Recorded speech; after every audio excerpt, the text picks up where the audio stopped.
Thanks for checking out Educated Fit. In this video, I'm going to show you guys how I remedy my tight hip flexors and my knotted up hamstrings. And I'm only going to use two things. This is just a regular resistance band. They come in a pack of 3.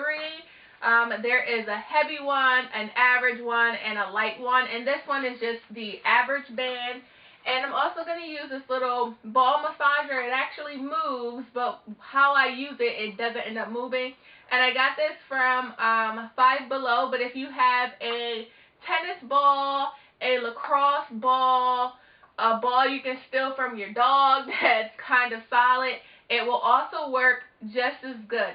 So if you are interested in seeing how I use these things to keep everything functioning the way that it needs to function, then keep on watching.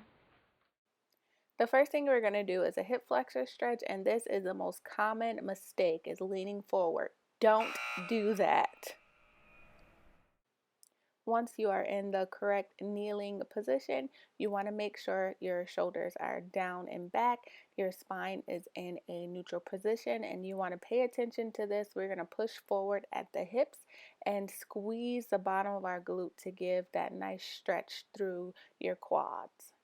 And again, you want to make sure you're keeping that straight line from your shoulder, your hips to your knees. And you want to hold that position for 30 seconds.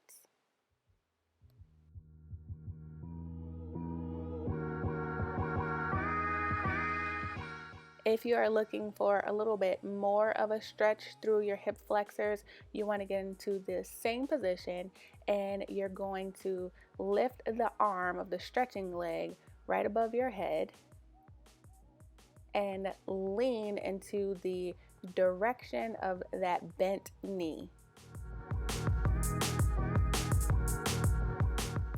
If this move is a little bit uncomfortable on your knees, all you need to do is bend your toe. This next move is a laying hamstring stretch. You're going to want to start on your back, bend the leg that you will not be stretching, and then I'm going to use my resistance band here, loop it around my foot, and then I'm just trying to get a good grip here. And then I'm going to slowly raise my leg until I start to feel a good stretch in my hamstring.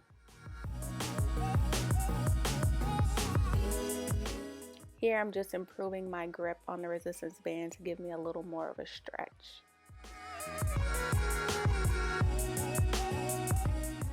And here I'm just going to show you that same move from a different angle.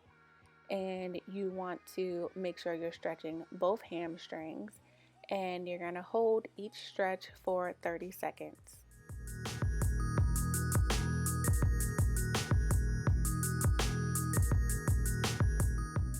If you don't have a resistance band, that's okay.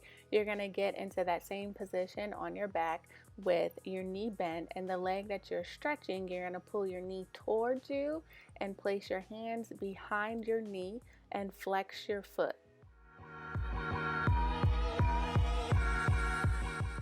Now here's a move from a different angle. And once you get into position, you want to hold that stretch for 30 seconds.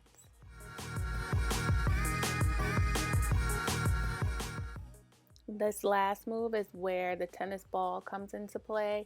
Now you're going to sit down, and I'm sitting here on a bench, and I'm placing the ball in an area on my hamstrings where I can definitely feel a knot.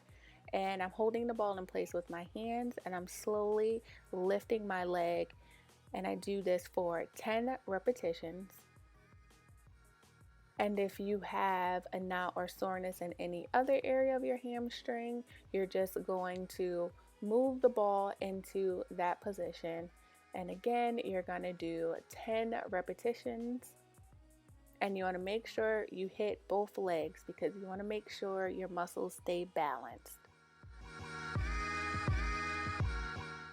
That is all for today's video. If you are having issues with your hip flexors or your hamstrings, definitely try out these moves and let me know how they work out for you guys down in the comment section below.